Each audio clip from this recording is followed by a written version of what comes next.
Така, извинявам се за вида ми и за заспалостта ми, защото преди малко станах. И даже още съм под нощница, не съм се преоблякла, много ми се спи.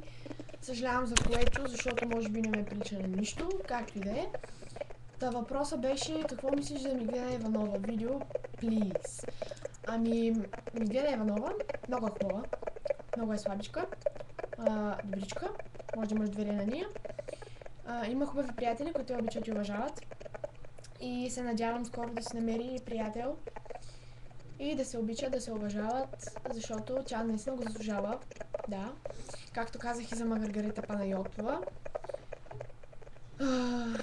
Целувам те, Меги. Този хейтър, дет ми писа преди малко, сега да не са неми пак да ми пише, дет пратих цувки на Мегито. Ей, хейтър, внимавай малко. Сърчице за теб, Меги.